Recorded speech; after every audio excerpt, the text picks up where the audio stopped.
9, 8, 7, 6, 5, 4, 3, 2, 1, 0. Women's Wrestling Talk, the #1 women's wrestling network on the planet.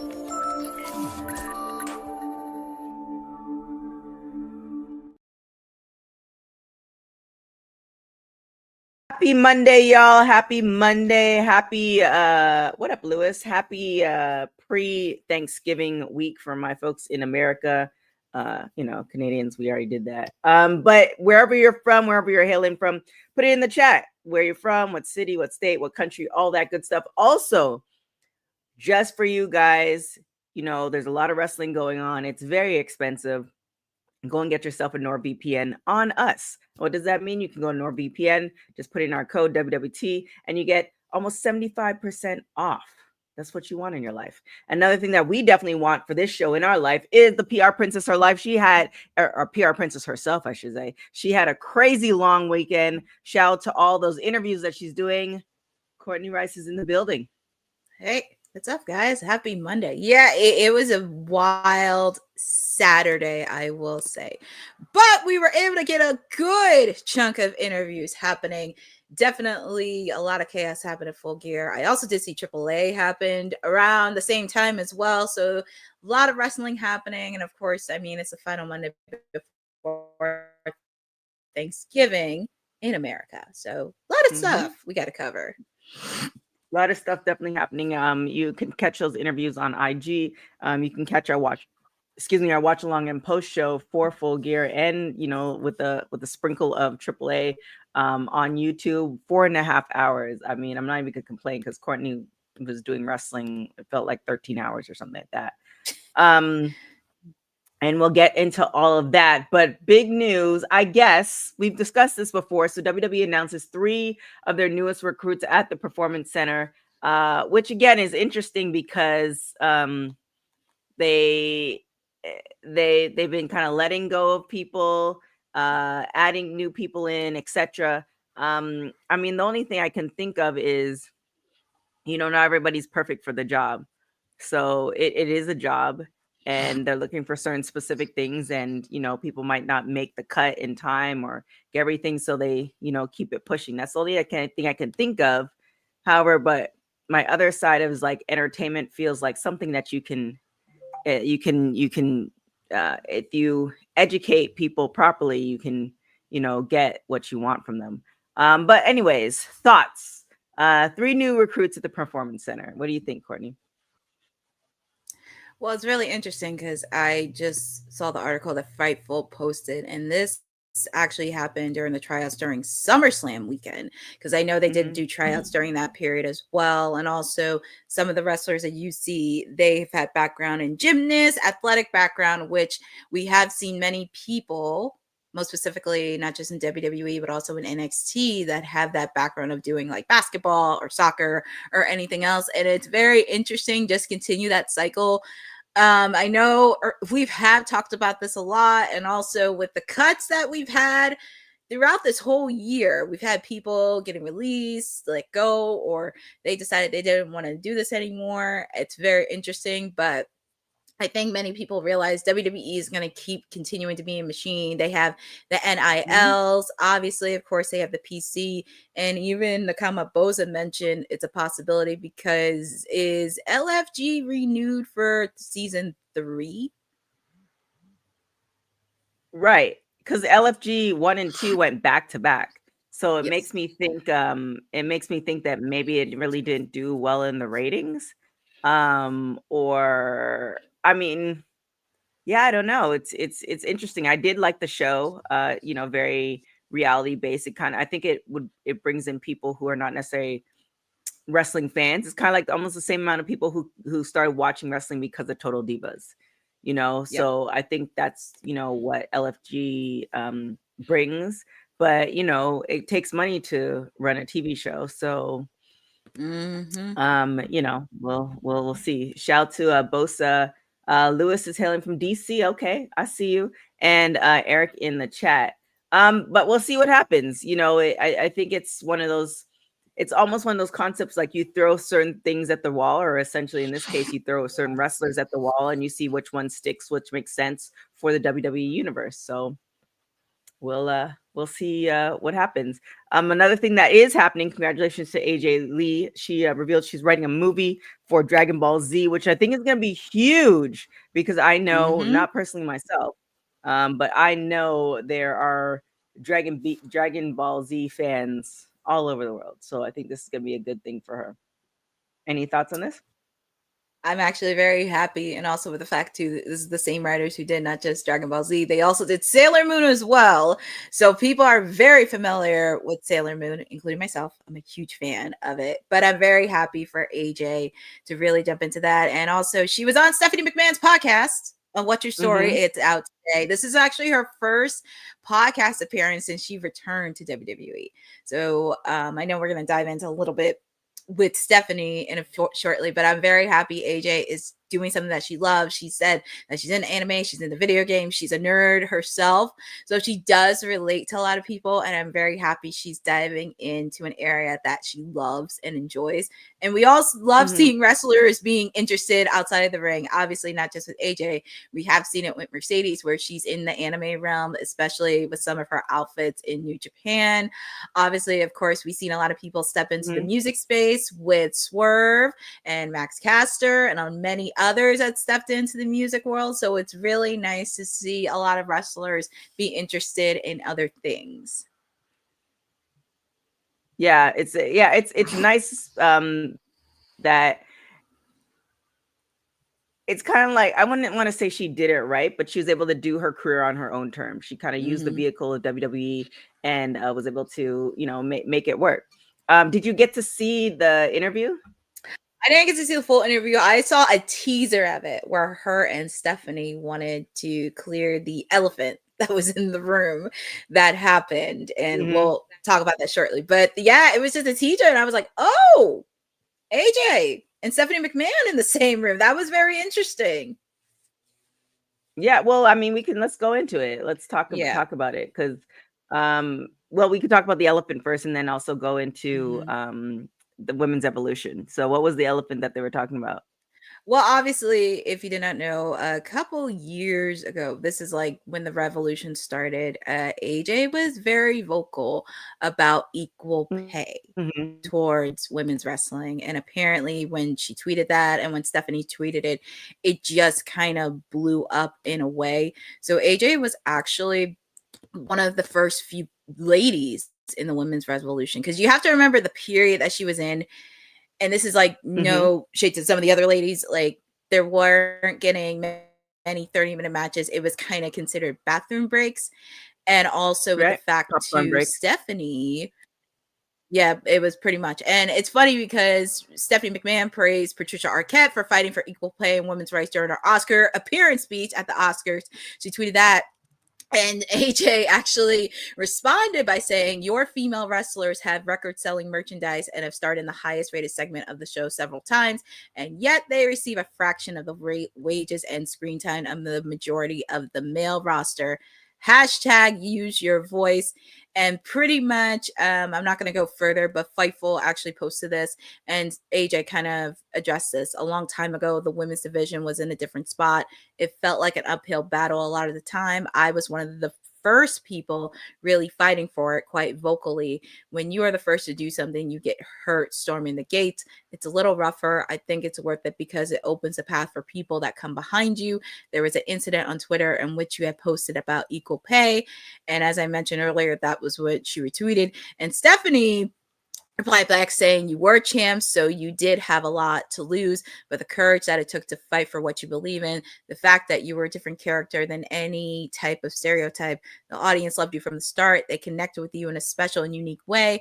I appreciate your directness. I'm a direct person as well. I'm sure some people think I'm rude, but I don't mean to be. I hate all the BS. Let's just have the conversation. In preparing for the interview, I read all the backstage gossip about what happened. And I was like, I don't remember that at that time.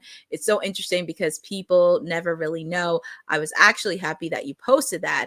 I wasn't happy that it was directed at me because it wasn't anything I had direct control over. But I was really happy that you did, because the whole women's evolution in the WWE, it didn't happen because of executives.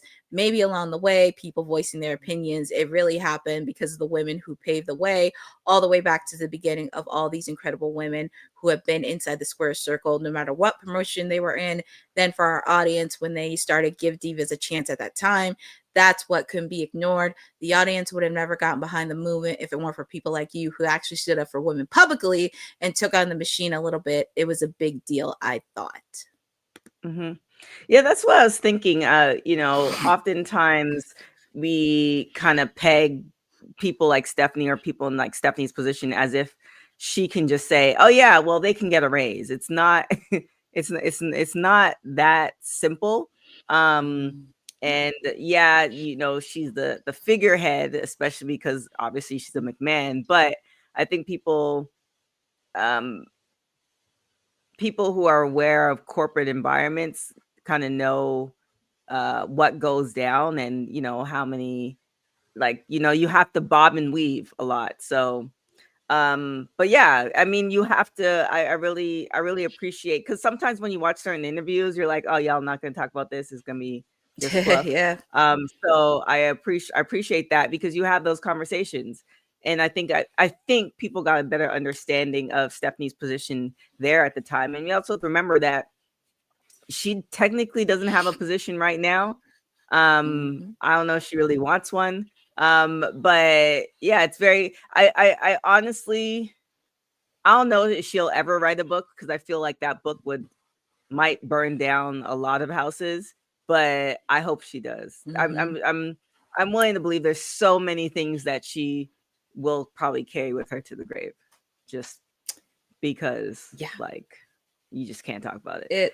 It's one of those things, and it's one of those things, and you kind of have to remember Steph. And if you watch the McMahon documentary, there were times where unfortunately her father actually kind of did challenge her for a bit. Like, she had to go through many hurdles herself, because anybody who worked in corporate America knows, and especially if you're a female, you had to go through a lot of extra ropes to get where you are today. And she kind of had to do that from the ground up. And I think a lot of fans don't understand the because unfortunately there is backstage politics when it comes to this kind of stuff.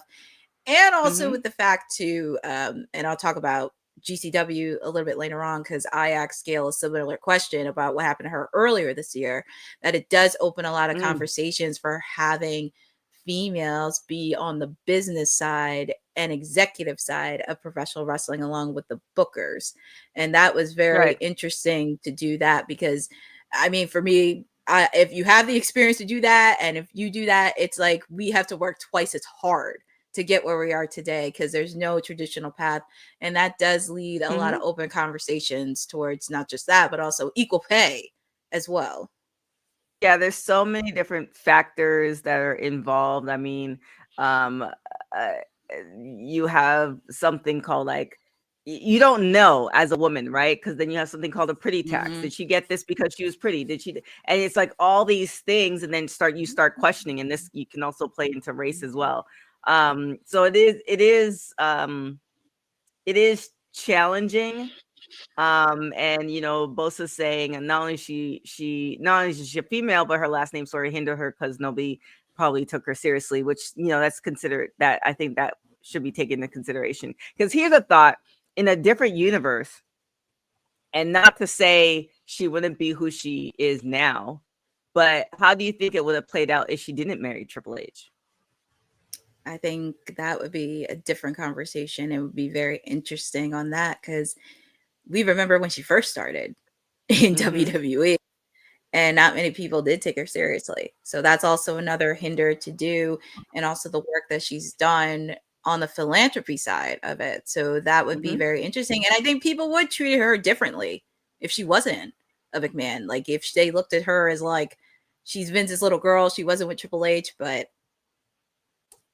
I don't know. Yeah, it's I mean, that's a whole different universe. But what is currently happening in this universe, he's decided to grace us with his presence. The councilman is in the building.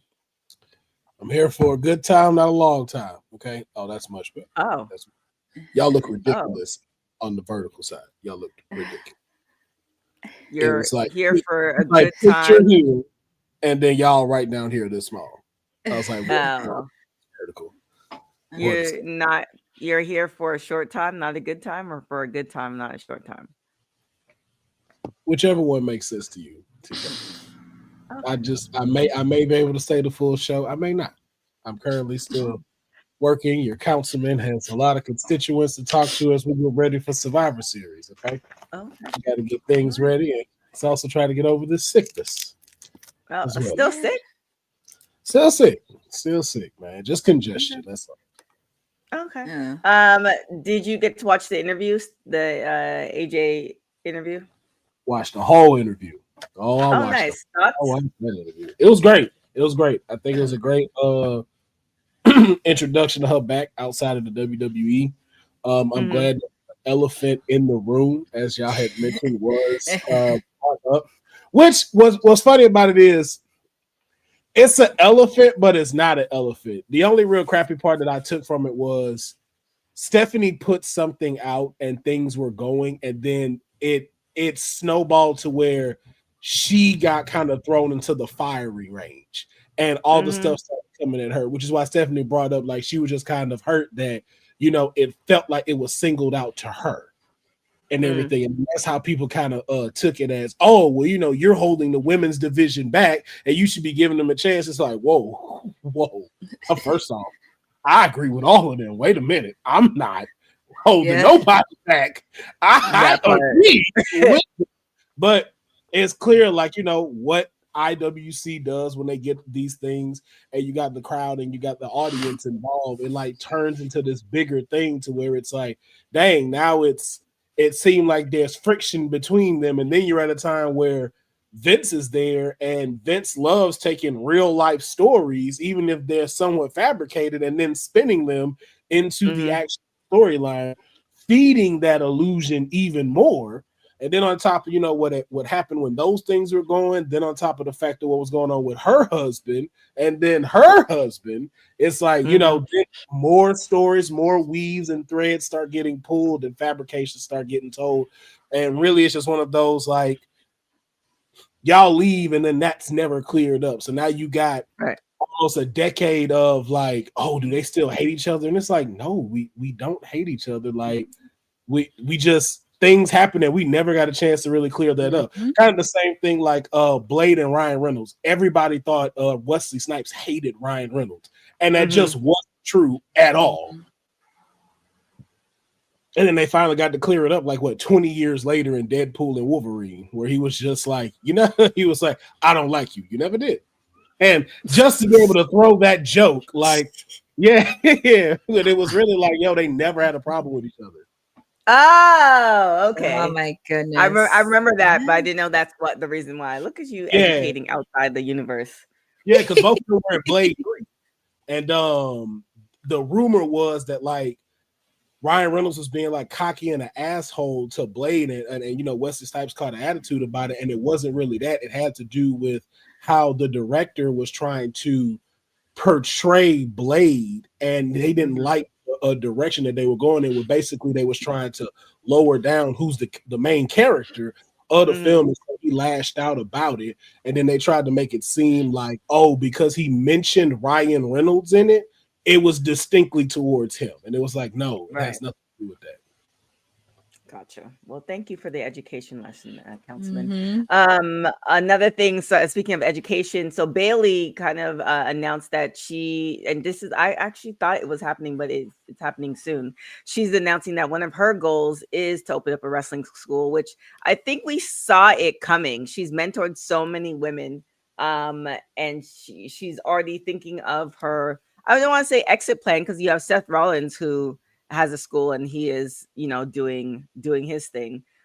So thoughts on this, and then you have the seminar that's coming up, which is going to be the 4th through the 6th in Orlando.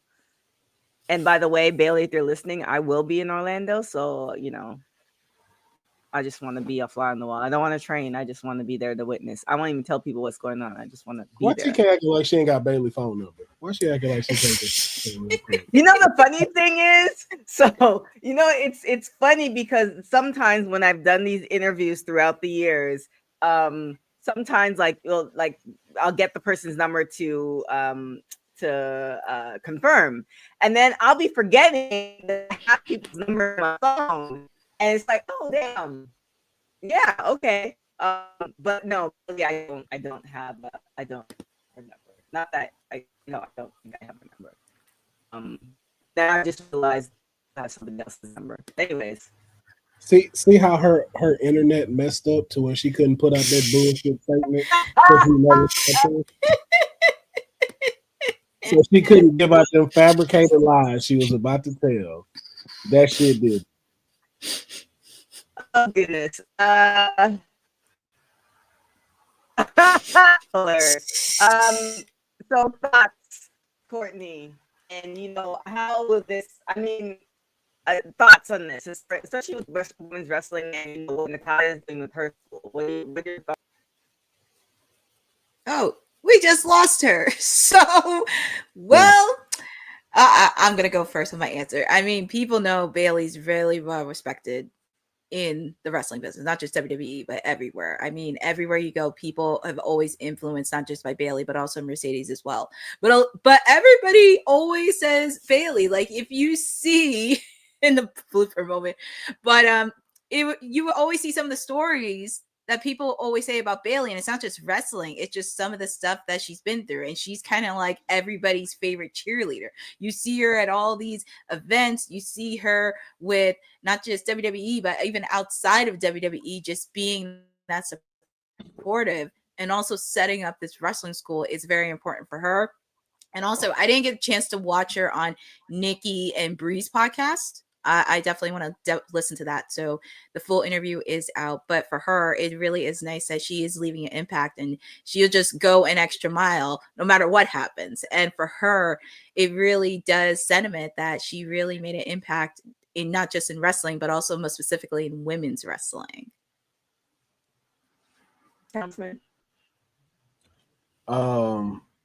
You're still horrible on the internet wave. You are frozen still, but just updating you on that.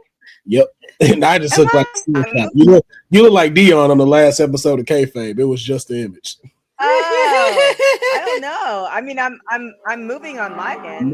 Now it is, but nope, it's still got. Now you just real pixelated, or maybe it's just my side. I don't know who's doing the same thing, Courtney.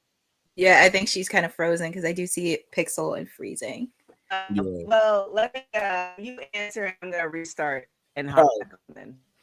But I agree in the same sentiments of Courtney. Like she's a 4 horsewoman, So it's been, that was what, almost 10 years ago now. Yeah, 10. Like, yeah. So with that, and then all of that knowledge that you have, like, why would you not start a training school? There are a lot of people like outside of like when you see social that really do like look up to Bailey, not even just like in WWE, but like over there at AEW, some cats in like New Japan too. So it makes all the sense for her to be able to continue a legacy of what she's done and be able to train people, especially working from the WWE. All the knowledge you have with in-ring presence, in-ring skill, ring IQ, all of that. Like, why not open a school and be able to give that to people? I mean, if Natty can do it, why can't she do it?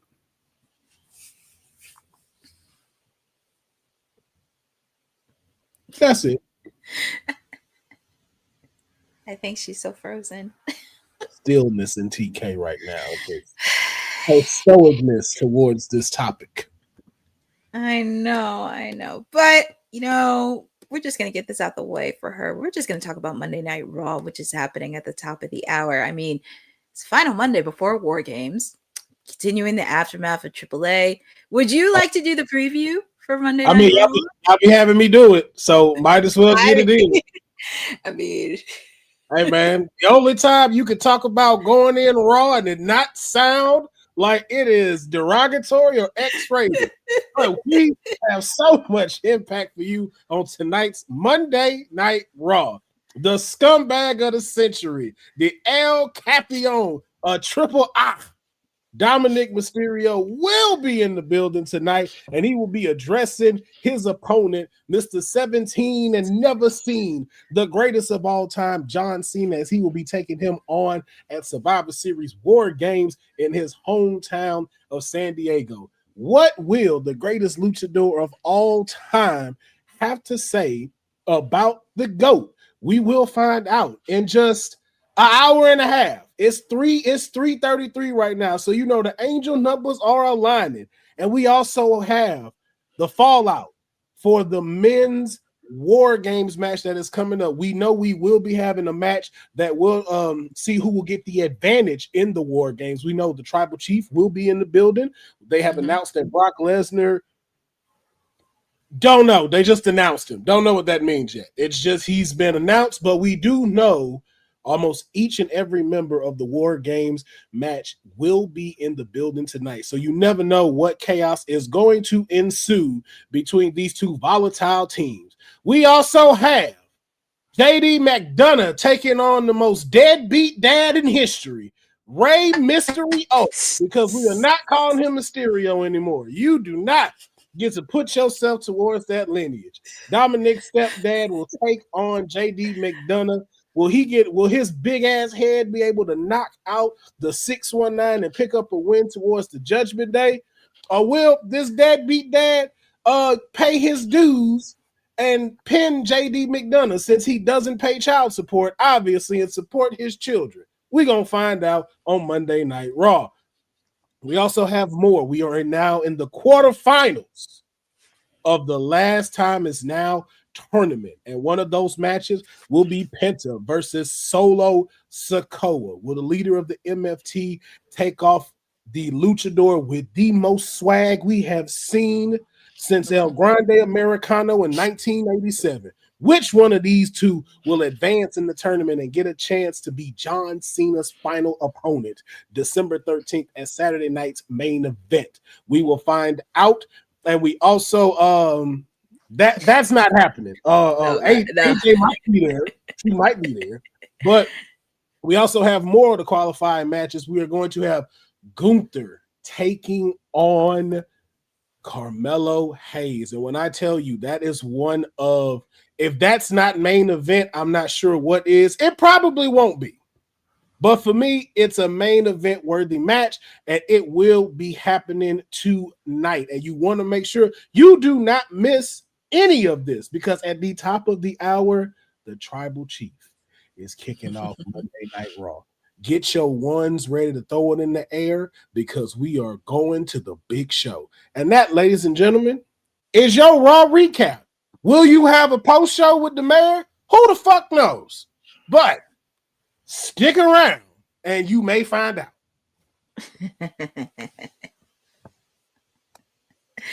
Well, that's where it is. And also one more thing I want to add to, Becky Lynch will also be in the building too. Who knows what she's going to have, especially harassing Adam Pearce over the weekend. So who knows what is going to be in store for Becky Lynch.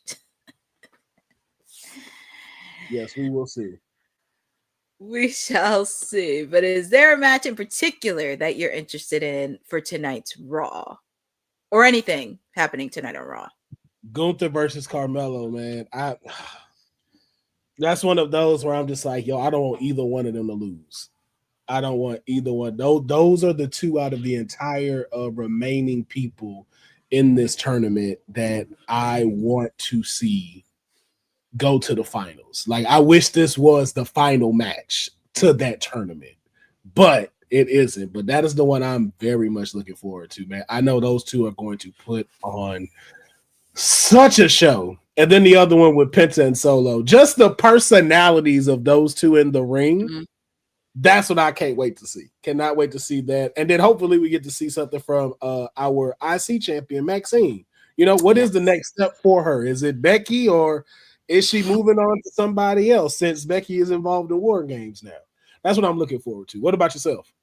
I think outside of those two matches, we're definitely going to get a lot of chaos. I'm very curious on what Dom has to say with John this weekend, because obviously we know he retained the AAA World Heavyweight title. So very curious on what he's going to say. What names is he going to call out Mr. John Cena, with the fact he will be at NXT tomorrow night, friends. Just a quick FYI. So John will be doing that. I'm very curious what's he going to say on that. Obviously, who knows what chaos we're going to have on the men's side. I'm pretty sure we'll see a little bit from the women's War Games, seeing that. And obviously with Penta and Solo, I mean, I'm sure we're going to see some of the MFT try to do some shenanigans in that match ahead of their traditional Survivor Series match on Friday. But it's going to be very interesting, and hopefully they do have a good solid go home show before War Games this weekend. I do got a question. Yes. And this more for like your opinion. Why is that match not on Survivor Series? You know, it was crazy. When I thought about that, I was just like, yeah. Because it's only 4 matches. Like, you could have had 5 and that be one of them, right?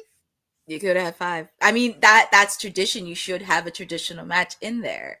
Yeah. Like, I don't get why. I was like, okay, so y'all giving us a Survivor Series match, but it's not on Survivor Series? I mean, that match right there, and I have to say that's more entertaining than the men's War Games, if I'm being honest. At least it's a little bit entertaining. Hey, listen. I said it on kayfabe. That War Games has only 2 outcomes. Either it's going to be incredible or it's going to be incredibly bad. Mm-hmm. There is no in between with that match. There is way too many egos in that ring. Way too many. And you got the biggest one in Brock Lesnar also in there. So it's like, what is going to happen? And also, too, all of them not fit in that cage. So how is that going to work? And if you remember the first traditional Survivor Series match Brock Lesnar was in back in 2003 when he was captain, you kind of know. But see, that's the thing. We know that. Now you have him with 2 rings and a cage around him. It's, oh boy. So that's all. See, that's what I'm saying. That's the now the big factor of now what? Because does he step in the ring last? Does he go in first? It's a lot of this can, like I said, this can either be incredible, or this about to be a shit show of a men's War Games match. I think you could say there could be a lot of egos going in this match because Brock doesn't. I'm going to be honest. Brock doesn't work with anybody. If I'm being honest, I don't care if it's Paul Heyman or anybody. It's like, how are you going to work with some of the members on the team? And then you got Logan Paul's ego in there too. And it's like, I know he does what's best for the business and stuff. He hasn't really shown us anything of he goes into business for himself, but it's like, you have that. You have the Steiner. You have Bronson Reed, who's definitely going to want payback against CM Punk and Roman Reigns after getting injured in the last match. So you know he's going to want to show out and redeem himself in this War Game. So it's just there is no middle ground. It is both extremes. Either this finna be match of the year or this finna be a shit show. Mm. And the women's one is just,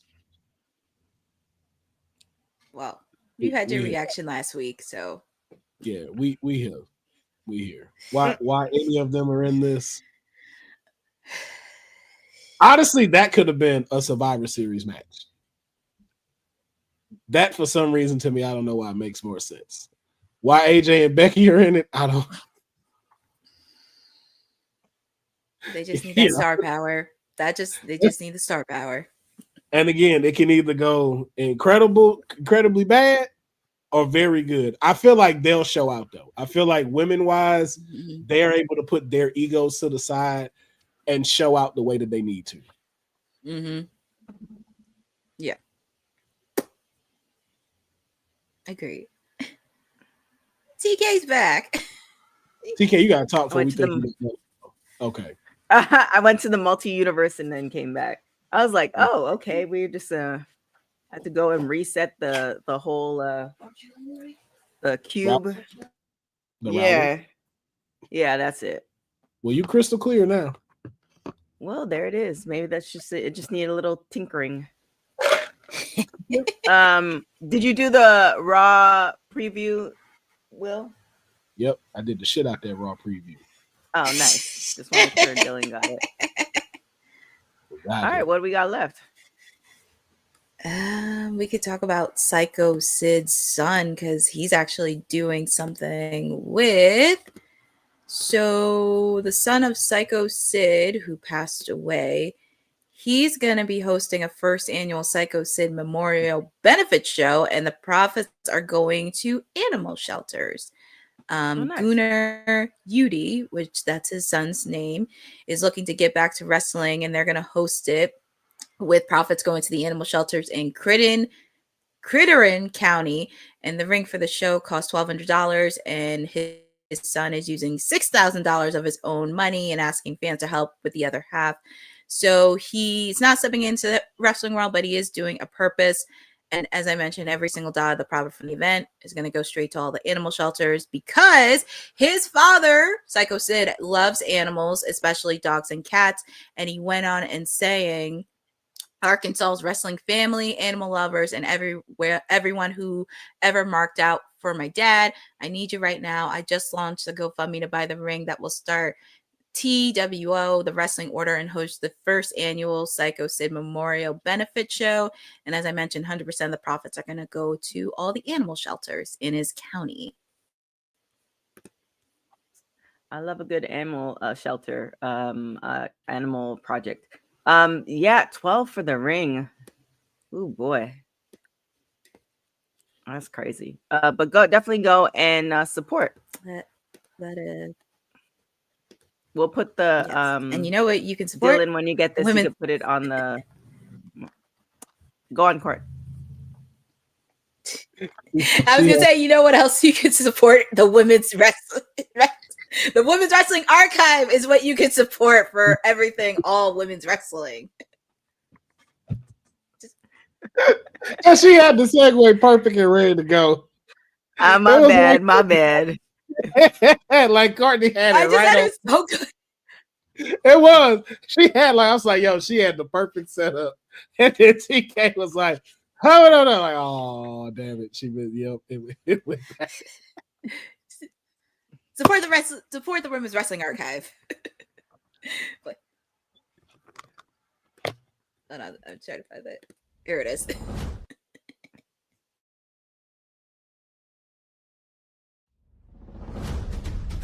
Women's wrestling didn't just show up yesterday in glitter boots. We've been here the entire time, body slamming through history. The Women's Wrestling Archive launches January 1st, 2026, and it's going to pave the way for all women's wrestling. Because if we don't document it, a man might say he did it first. This has been a passion project for a very long time. Head over to the womenswrestlingarchive.com to donate $1, $5, or whatever you can.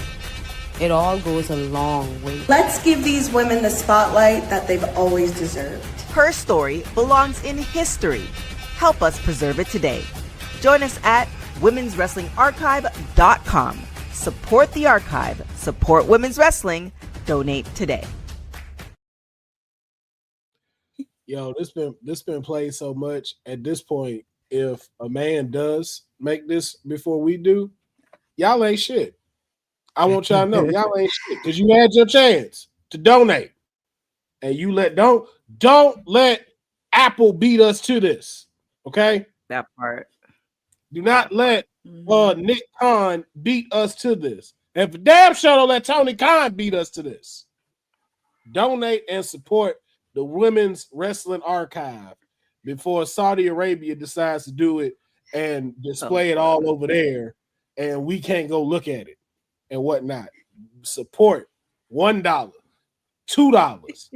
$3, $5, $6.13. You can use cents on here since we don't carry none no more in real life, but you can donate today. And it's the holidays. Well, why would you not want to not get your favorite people on WWT something by not supporting the Women's Wrestling Archive. We don't want presents.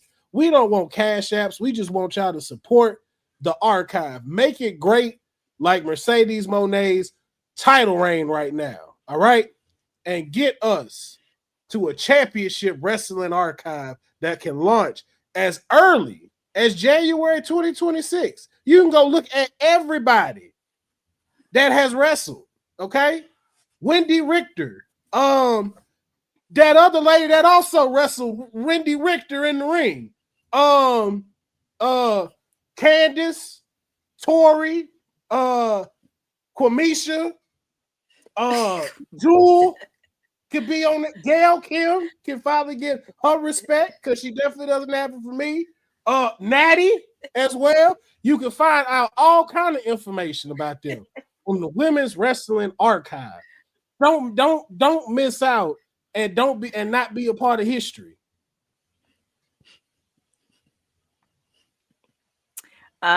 Courtney, do you want to talk about your weekend and your interviews? Yeah. So just a quick FYI announcement regarding AEW before we jump into full gear and talk about my weekend. We do have a little bit of breaking news regarding the Continental Classic because we thought we were going to get an announcement on Wednesday for Thanksgiving Eve, but Tony Khan just wants to tweet out on Twitter. So he tweeted out on Twitter today, it's Selection Monday, where the Continental Classic will start this week on Thanksgiving Eve. But we will find out who will be the Blue and Gold League wrestlers tonight. The Continental Classic selection will be streaming on AEW's social channels, possibly on their YouTube channel tonight at 10 p.m. Eastern Time.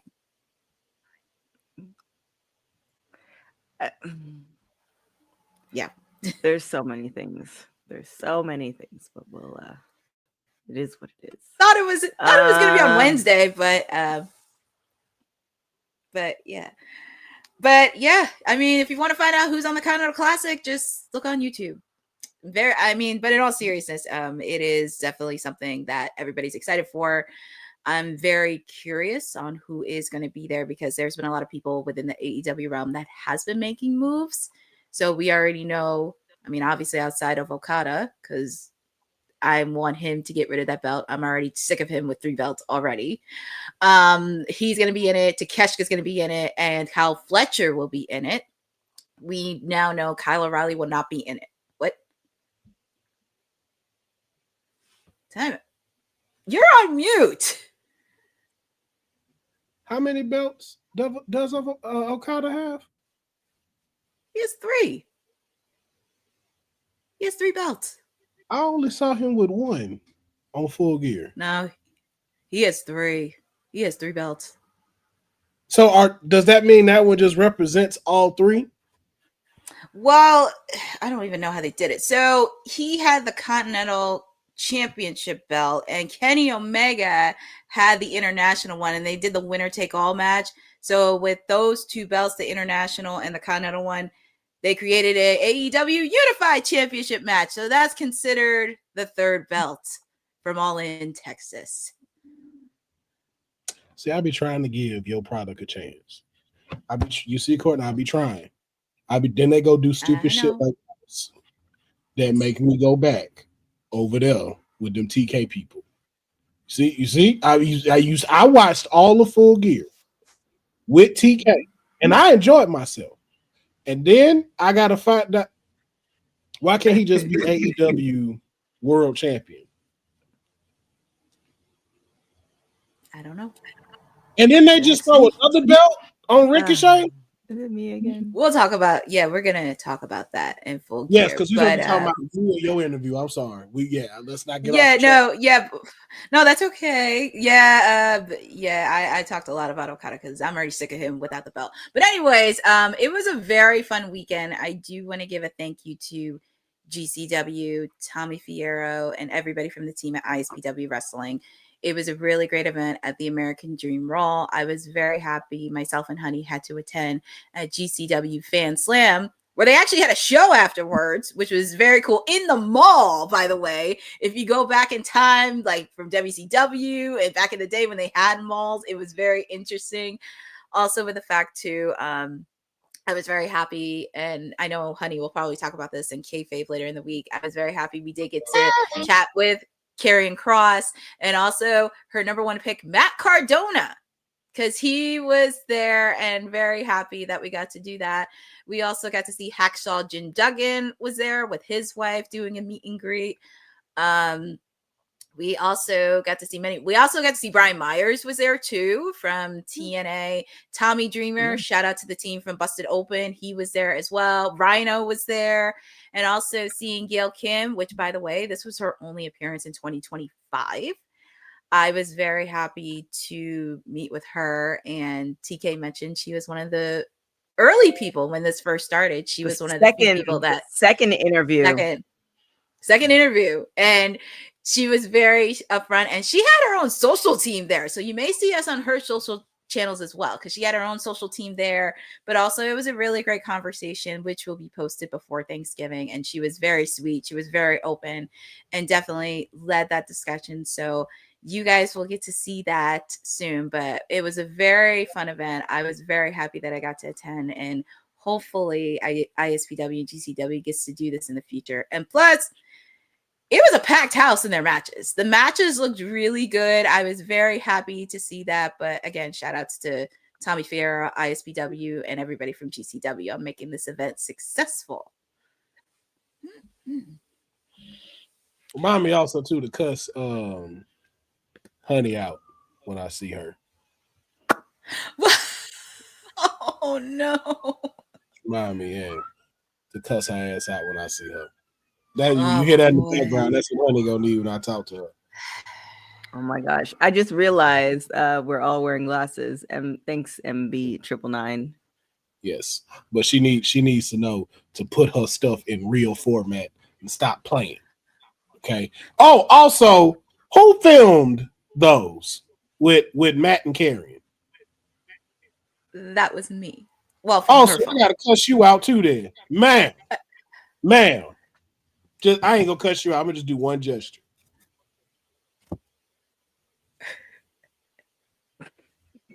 Wipe that lens before y'all film. Okay. Cause y'all be catching epicness. And y'all already know I'm a producer and an editor and a graphic. Y'all know that's gonna make my balls itch every time I see y'all do shit like that. Y'all know that's what's gonna happen when I see this. Y'all got all this greatness on film, and this all it took. This all it took right here. And I'm gonna just leave it at that because y'all did a great job. Honey getting the full curse out because I've been told her to keep putting that stuff in reels, and she want to get all excited and put it in square. Now it don't get all the shit it's supposed to get.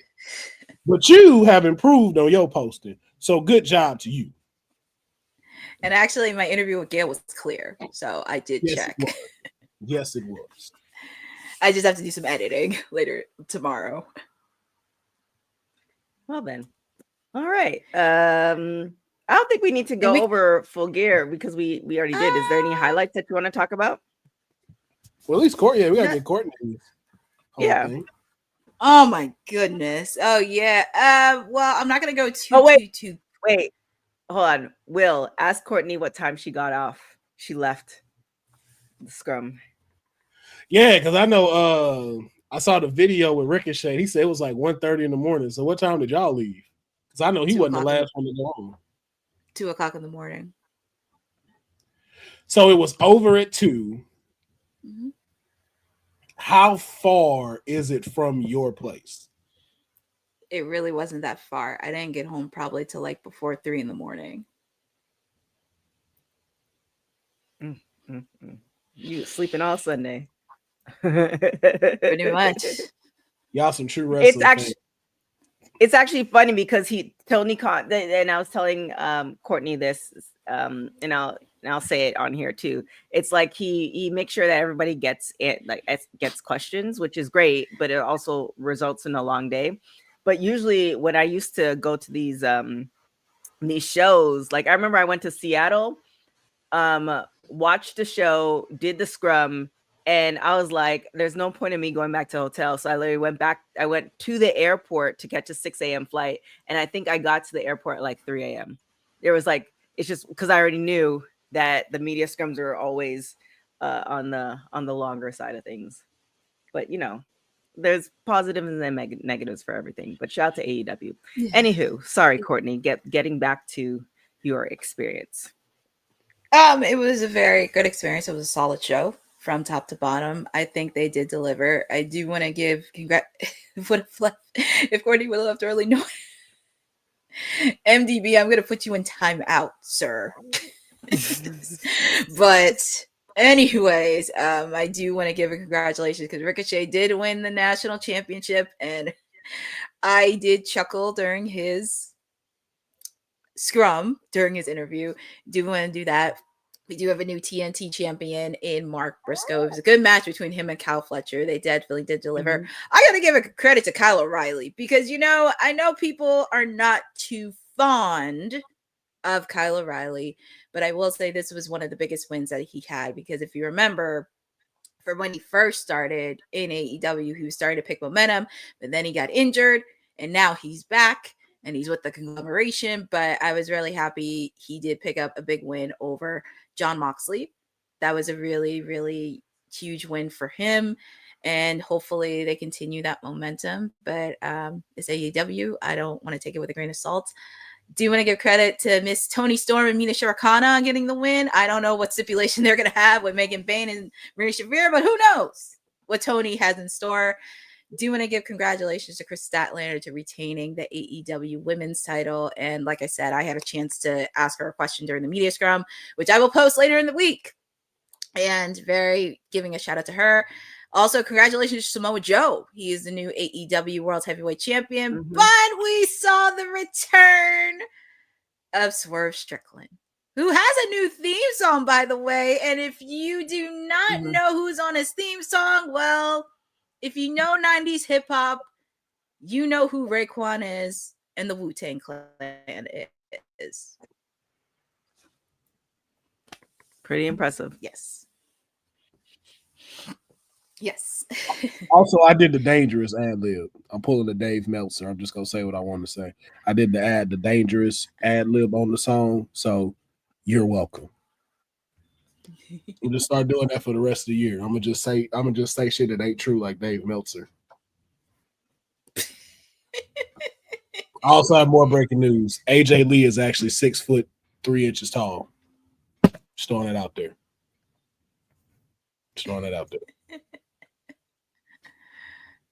Oh boy. All right. But what would you rate Full Gear on a scale of 1 to 10, Courtney? I would give it a 8.5. That's where I'm at too. Good show. 8.5 only because I loved Bandino and FTR. I was not happy with the outcome because I said see a lot of people were. Yeah, what's up with that? I know we trying to get out of here, but like, what was up with that? Because I've seen a lot of people on the internet like they were not happy with FTR winning. If you recall, because when the Hurt Syndicate were tag team champions, the Hurt Syndicate did not want to drop it to FTR. So now it's like, oh, they beat Brodino because they didn't want to lose to the Hurt Syndicate. And also with the fact, too, for me, because I'm a person that loves tag team wrestling, I get it because Edge and Christian are supposed to come back soon. So that's why they're kind of doing it. But I'm just going to be very honest, and I don't mean to be blunt because I'm not usually a blunt person, and I'm going to be very honest. I do not need to see another trilogy of the Young Bucks and FTR. I'm sorry. I just cannot afford to sit through that. Now, if it was Edge and Christian, then I could see it, but it's just I cannot sit through another trilogy. I just really, really can't.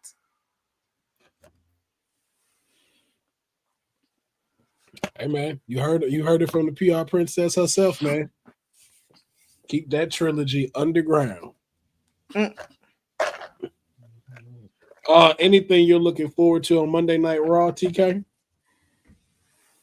I didn't hear your preview. Do you not know the preview? Let's see. What do we got? Ain't you make the slides? No, that was me. Okay, I was about to say, I just trying to find out because I was like, Didn't you make the slide? How you don't know? No, Courtney did that. Let's see here. Dominic will send John Cena a message. Wait, are there no women's matches? Not announced. Becky will be there tonight. Adam Pearce confirmed it yesterday during his post. Becky will be there.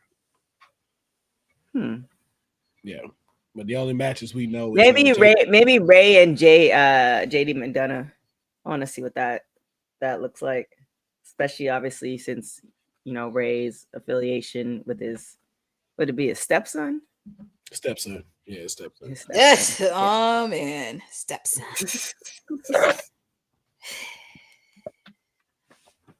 Good old stepfather who ain't never done nothing for Dominic. Can't believe do we have anything else? No, I think we went through everything. I do got a question. I just don't know if I should ask it here or not. I don't know. Depends what the question is. Can somebody tell me the Bellas? Because I don't get it.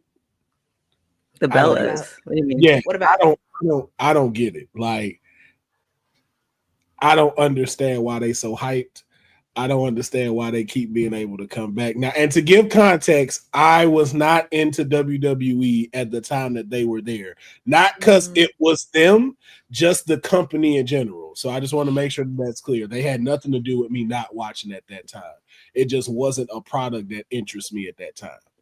But I be seeing them return like. Would you want me to go first? Would you want me to go first for you?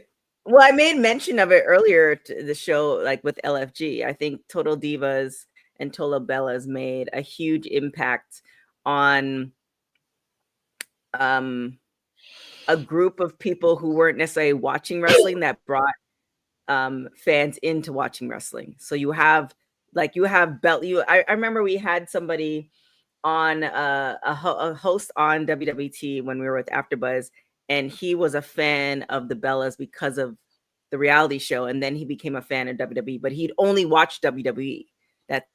So I think that plays a huge role in their numbers and wanting to see them return. I think that's one of the reasons, Courtney. Well, for me, because I was still watching wrestling at that time, I was not the biggest fan of the Bellas. I understand why they brought that in back, because I'm looking at this from both sides. PR side, I understand, because the brand side, the reality show with Total Divas, they did bring a lot of eyes, especially to people who did not watch wrestling. And it did bring a lot of impact, pretty much in a way that there are now. So I can't take nothing away from them successfully.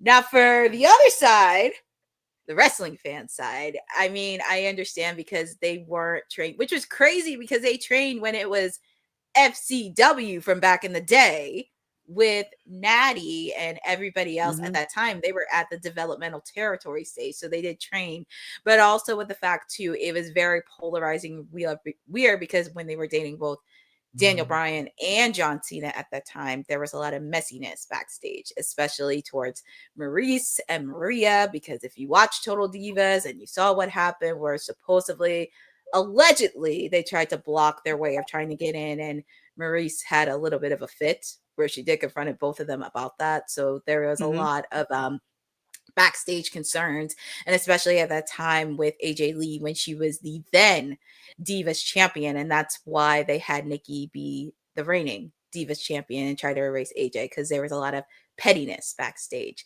Now, for me, it's always very hard, because I can't diminish anything, but I think at that time they kind of said they were the pillars of the women's revolution, which I'm like, okay, let's take a step back for a bit, because AJ and Paige, but also for me, I grew up with Trish, I grew up with Lita, I grew up with Jazz and Jacqueline. Those were the women that I grew up with. So you have to understand, if it wasn't for Trish Stratus, if it wasn't for Tori Wilson, they would not be in existence today. But I can't take anything away from them. But at the same time, I kind of had a little bit of thought like, okay, where are we going with this? Right. I don't know about the pillars, but I think definitely showcasing that you could take wrestling and make it viable businesses. I think it's a huge thing too. So I think in different avenues, they've definitely been trailblazers. Like, I mean, to take reality television and then go from Total Divas to do their own spinoff, to have their own wine label, to have all these other businesses is not an easy feat. Ooh, sorry, my bad. Who was the first? Oh, Miz. Who was it? The Miz did it first, but okay. Oh, the Miz. Oh yeah, the Real World. The Miz. Yeah, but that wasn't his reality show. No, the challenges now are his. Like he is he owns part of that and does the hosting and produces. So like the But ones he's you not see, a woman. That's true. This is true. Like, I mean, you could say that with you could say like John Cena did or The Rock did an amazing job as far as jumping from wrestling to movies, but and then there's no but. Like, who's going to be the next woman to do that and be on that level? Because there are women who are doing that. They're in movies, but is there a woman now that is on the level of The Rock? Not yet. Who? Level on the level on The Rock as what? In Hollywood? Well, in Hollywood.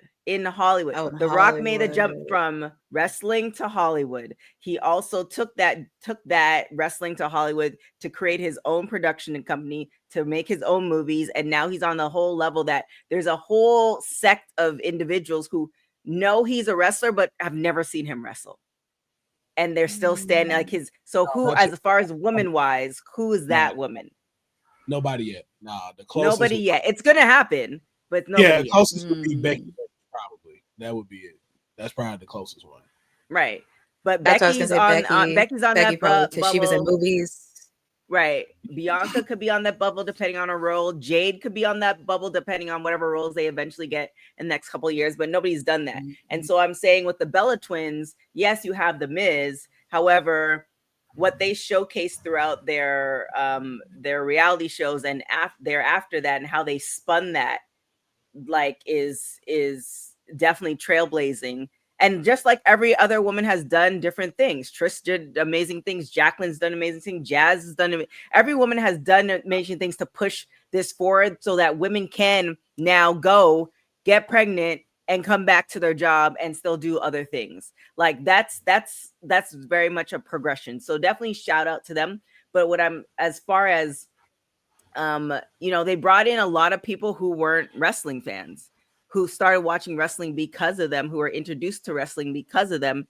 A lot of women there, and I think it was either Bosa or MDB who said it, a lot of women started wrestling because of them. I've done several interviews where they've said that the Bellas were the reasons why they started wrestling. So it's like, yes, there are people before them, but you have to kind of say where they got started. You have young girls who watched the reality show who wanted to be wrestlers because they didn't see Trish because they weren't even alive when Trish was wrestling. Yeah, so that's there's a lot of different things that are in play. So I get what you're saying, but I also feel like pretty much anybody, and you know this because you've the only one as far as I know, Courtney, have been in the ring. It's like the wrestling is not easy. Nope. So all the people they inspired wrestles better than them. That's so interesting to me. So interesting. Well, went back and looked at some of those matches, like, Again, return on investment. If we could see and that's how you're telling, like what you're telling me. That's how I know that show had to be successful. It was Total Divas was on for 10 years, and how long was that's what I'm saying? Like that show had to have been successful because watching their matches, I was like, why are these girls on TV? Like I'm not disrespecting women or anything like that. I'm just talking about in these particular two, when it came to being in the ring, I was like, Okay, so why do all of these people flock to them? Because I watched Nikki versus AJ, and I was like, I see why AJ quit. And it's funny, WWE posted that on the socials. Wait, can you see me? Am I out? Am I in? Am I Like out? we can Am see, I in? we just very theory. Okay. Yeah, I mean, you could say that about them, and you could say that about a lot of wrestlers, men too. So, I mean, I get where you're coming from, and the degree of wrestling ability is different for everybody. You have people who are great wrestlers, but they are not going to touch, like, as far as monetary, they're not going to touch anywhere near the Bellas or other wrestlers. You know what I'm saying? So, and then you have people who are great on the mic, but they can't wrestle for shit. Like that's beyond the Bellas. Like we've seen it for men and women. You just explain where all the recognition come from, because I only know them from the wrestling thing. I didn't get into Total Divas like that. Like that wasn't necessarily like my cup of tea. Not saying that it wasn't bad or nothing like that. Total Divas remind me of Beyonce music. Like for someone else, like that is their world. Like me, that ain't my music. I respect it. I respect everything she does. Y'all call her the GOAT. I'm not gonna disagree with you or anything like that. That's just not something that caught my eye. So that was why I was asking like that, because not knowing that side, I only knew the wrestling side, and I was just like, there's more. I mean, what got Bianca Belair into wrestling? I was like, there's no way these matches is what was like, I'm gonna do that. Well, you have people, women and men, who are getting into wrestling because they want to spin it off into something else, and that's a whole nother conversation. That's to be had as well. Yeah, but it's just kind of like and at the end of the day, no matter what, whether it's Bellas or wrestling and in general, if you talk to any promoter beyond the TV or production of it, at the end of the day, it's butts and seats. So if you're a great wrestler, but you have, I don't know, 5,000 followers and you can bring 5 people, and versus if you are an okay wrestler, but you have a huge following and you can bring in 1,000 people, guaranteed that person's that producer or that booker is always going to book the person who's 1,000 people, because we just saw a ring cost $1,200. He's putting up $6,000 for the ring. Yeah. If he could bring in one wrestler and that could pay for the whole amount, and he doesn't have to put out his own money, then there's a big difference, and I think we've talked about this ad nauseum during the course of this year. Return on investment. Like there's the precious thing of wrestling, which I think AEW brings to the table, where it's very much wrestling heavy, and then you have entertainment, where WWE brings it to the table, whereas we need butts and seats in order to sell these tickets, and now people are paying $5,000 for a front row seat ticket because they want to see entertainment. Guaranteed, they probably are not as wrestling IQ as you are, Will or Courtney. They just want to see entertainment. It's all about the money. At the end of the day, it's all about money. Yep. Well, y'all made it make sense now. Like now that it's the Total Divas thing, I was like, oh, okay. Now this makes sense. Okay. Yeah. So it was the show that sparked it. Gotcha. I think I might be wrong. Whoever watches this later on, comment in the chat. Oh, that got to be it, because like I said, it has to be. Yeah, I've looked at their matches and I was like, okay, what else is keeping them here? What else? I just gotta know. And again, WWE, I would love to, have me back there so I can look at the paper. I won't even tell the secrets. I just want to see them right. Because I went again, them highlights and some of the matches, I was like, I see why hashtags gives Divas a chance started changing around. I see why. So if you want it, I gotta say this correctly. Oh boy. You and Courtney. Well, okay. Wait. No, because thing is, it's like as they say you're a pillar on both sides. you were what showed the future, but you also showed what was wrong with what needed to change. Because of how y'all did in the ring, most people looked at it like, yo, this the bathroom break. And because of those catalysts is what got everyone else frustrated and was like, yo, give us a chance. That's why you wouldn't make an anti-diva like Paige without seeing that. But on the other side, because of Total Divas, you got to create the longevity of a wrestler outside of being in the squared circle and not having to go be just a correspondent, not just having to go be like a behind the scenes producer. You showed that like, yo, you can make a whole legacy for yourself after the physical side stops. Right. And you also have to take into consideration, and this is beyond wrestling too. So let's just take in the wrestling component. At the time that Total Divas started, and if you look back, and this is not a plug, but a subtle plug, if you look back at a lot of the interviews that I did and women talking about how they started, they often say that they were the only woman in the training school. Now you're seeing, and you could credit Professor for this term, the pandemic babies, where you had a lot of women who came out of the pandemic wrestling, going to wrestling school, all this other stuff.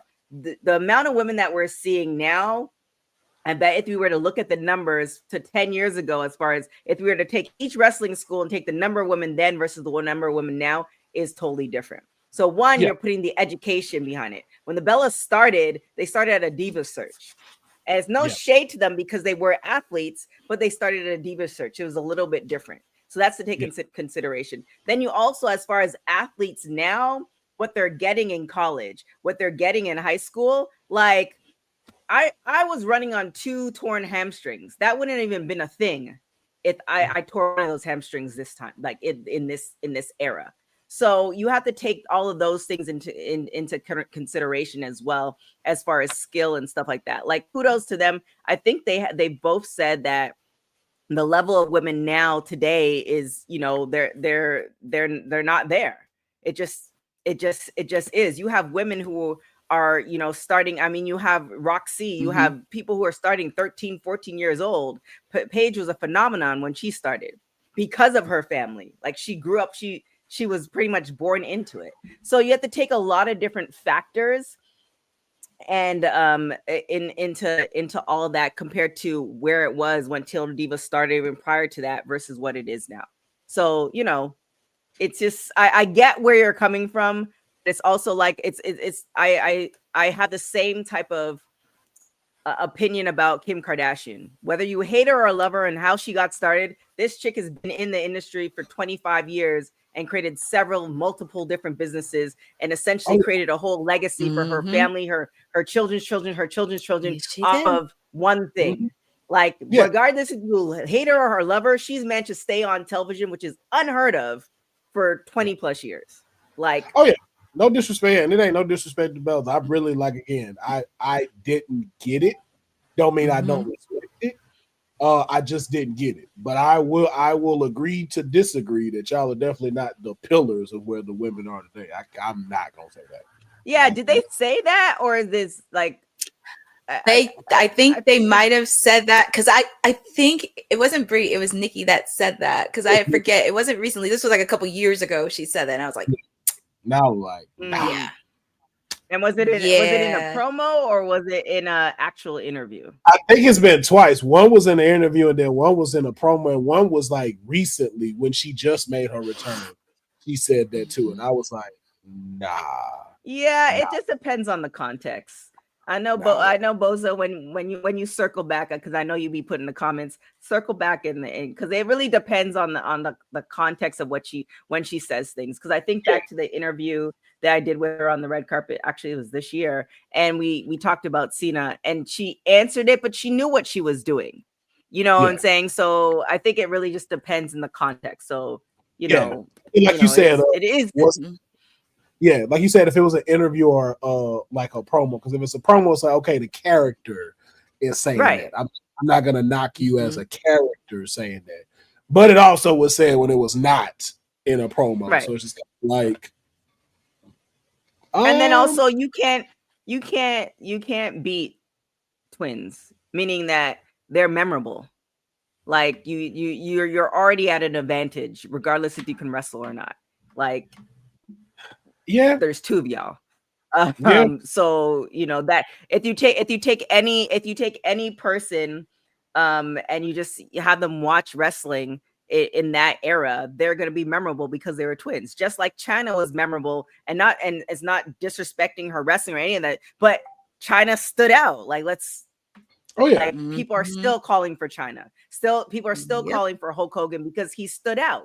So, you know, anyways, enough of my soapbox, but you know, I'm just, I also covered Total Divas. So, you know, and you did. You mentioned that. I didn't watch it, so that's why I was like, yo, y'all gotta let me know, because apparently, like, this was supposed to be like, yo, the thing, like, yo, you missed out on the era of the Total Divas, and I guess I obviously did, because like I said, when it reflects onto the wrestling side, it was like, I don't see how y'all are all loving these twins like how y'all loving them, but it's because I'm missing a big piece from it.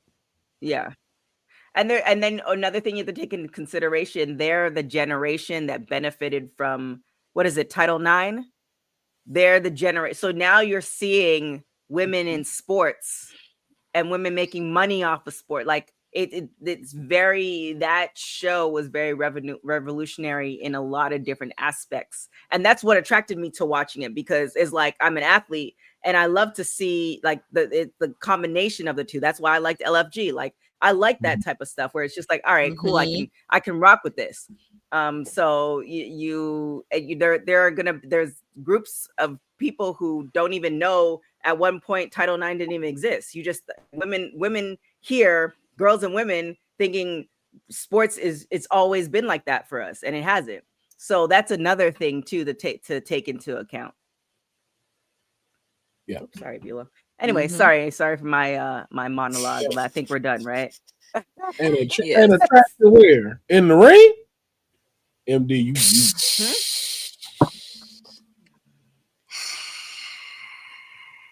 Wait, what did MD? What did he say? He was like, in her prime, she was not a bathroom break. She was an attraction. Everybody has their opinion. I didn't watch it. I didn't watch it. I didn't. Yo. There's numbers. There's numbers. They actually look at the ratings and stuff for each match. So there are numbers for it. So somebody has the information. And that's the thing. And they up there. They up there. That's why I'm like, I'm not going like, yo, they suck. I'm not saying that. But I was like, there has to be something else. To be back. Huh? Yeah. Also, she wouldn't have been back. Like, if she was, exactly. You know, there's other factors involved too. But yeah, that's why I can't agree with Bozo when he says I'm one of those that hate the Stephanie and Nikki man. I don't hate it, not at all. Like, you don't get that if you haven't made something as a staple. Like, again, Bianca Belair stating like watching Total Divas is what brought her on. You've done something to contribute to this. Like I said, do I consider you to be a pillar? No. Do I say you contribute into this women's revolution? Oh, absolutely. Right.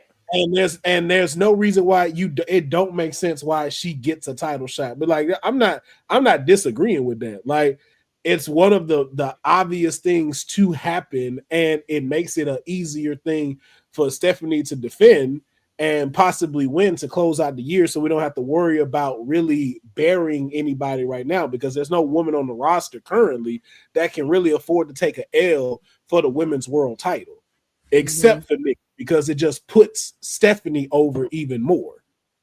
But now, as far as that match is going to be concerned, just don't miss your spots, Nikki. Just when you go on a turnbuckle and you throw a kick, turn to see how far your opponent is before you jump. And I've seen that a lot in her matches. A lot. And let's hope her sister don't come back and knock somebody else out again, because I don't need Liv Morgan taking another fucking 8 months to recover. Also, this is how I know Liv Morgan's thing worked. I miss Liv Morgan. I'm like, yo, it ain't the same without Liv there. I was like, yo, I didn't think about it till I saw on the Stranger Things premiere. I was like, man, I miss Liv Morgan on Raw. Like, she really spiced things up as the women's world champion. Just like she's really coming to her own sense from where she started to where she is now. And I'm like, yo, you really have elevated and gotten us behind you. So shout out to her. And shout out to the Bella twins, man. Like, it ain't no hate or nothing like that. It's just I didn't get it. Y'all explained it. I get it now. But pillars. Well, we might be resuming our Total Bellas rewatch, so you're more than welcome to come on, Will.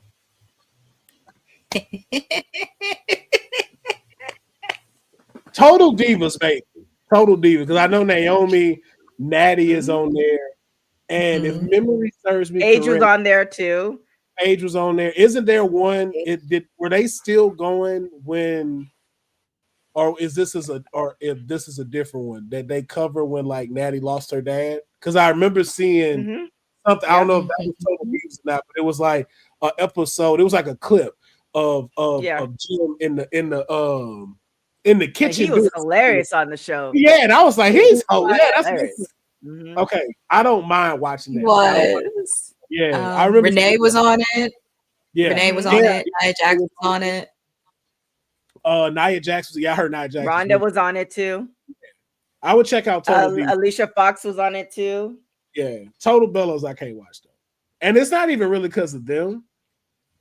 I don't like how they portrayed John Cena. Oh my god, that's a whole nother conversation. Because I don't. And I was like, there gotta be stuff behind that because I was like, I just don't. You don't like the way they portrayed John Cena? How tall is he? 6'5", 6'3", like muscular man. You don't like the way that they portrayed John? No, they made him so weird. Like the whole thing of like the dinner scene that they had. I was like, I don't like it.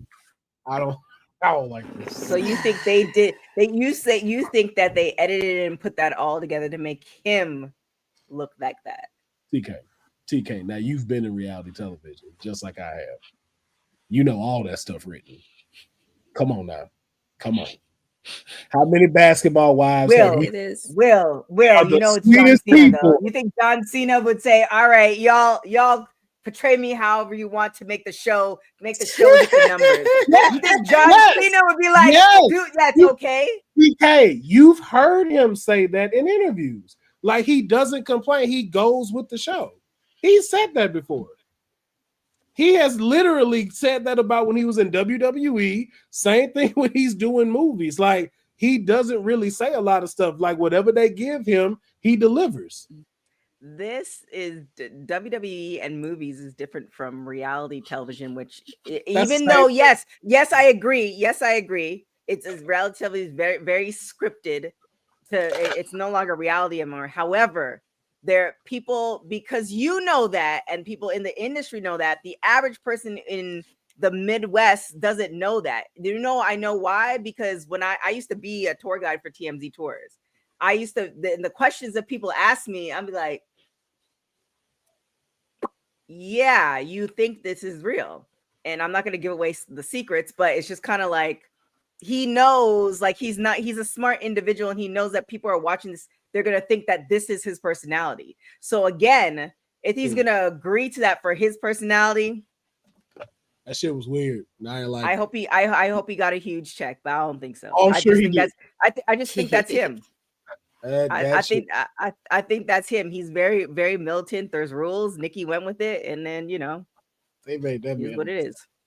And John Leonard is like whatever his name is, a fucking creep. Every time I see him, I'm like, you look like you got a white van at your house right now. Oh my goodness! How did you get all of that from what you did? You barely even watched the episodes. Hey man, listen. I see John Laurinaitis on WWE. He looked like that too. That man was like a creep. Every time I saw him, I'm like, yo, he was always annoying on TV. I'm gonna say it just like this, but he definitely won. He gave Don Callis vibes, and also too, he looks like a supporter of Pat Her on the Pussy. That is exactly what I got when I seen John Laurinaitis. Oh I'm my like, goodness. and that's why Oh, he is in the shit that he's in now. I was like, yo, face and suits don't lie. And that was John Laurinaitis. And we see now what's happening. I'm like, that dude, I do not like that guy. But I'm down for Total Bellas. I don't like reality shows like that anyway. Not the Bellas, just reality shows in general. Like I had my whole crackhead fix for a couple of years and I got away from it. That's why I don't watch the 90-Day Fiancés. I don't get into the Love Island stuff. I don't do the Love and Hip Hop no more. Like, nah. I can't do it. Mm-mm. All right. Well, Courtney, where can everybody find you? I can't. Yeah, reality shows for me, that was long gone after the real world. After I watched it, that was it. You find your exit and you don't go back. Yeah, you find them and you just. I like getting paid to watch them, so you know. Oh no, that's different. I'm getting paid to watch it. Yeah, I had to watch Love and I did. I was covering Love and Hip Hop for VH1, and I literally watched. I think we started watching. It was the first season of Miami, so I had to go back and watch. I don't know, 6-7 seasons of Love and Hip Hop. So, but I was getting paid to do it. So. That's what let me know right there. I needed to get out of reality television. I watched every season of Love and Hip Hop, and that's when I knew I was like, I got to get this hold off of me because the fact I'm so interested in Stevie J and Jocelyn right now. This is ridiculous. I need to get out of here. Somebody help me. I can't watch this no more. And then they had the one with Ray J, and that boy changed his hat like 6 different times. Just Hollywood. Yeah, and I was like, okay. That's what got me the job for VH1 because I was doing it for AfterBuzz, and they saw me on AfterBuzz, and then they offered me a job. And that's the one that broke me. That was the one that got me like, I'm good on all reality shows. Speaking of which, RIP, man, to MTV. MTV today went fully off the air. They are fully shut down. Oh, wow. Music television. What? No more. Yeah, they are officially off the air. Damn. Yeah. If you know, you know. If you are a Gen Zer, I refuse to explain it to you because you're just not going to get it. But if you were born anywhere besides 97 and up, if you were 97 and below, then you know the impact MTV had on us. And it's gone.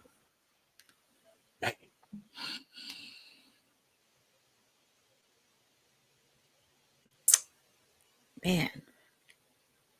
If YouTube wasn't so thing, I would play How Do I Say Goodbye, but you know, don't think us.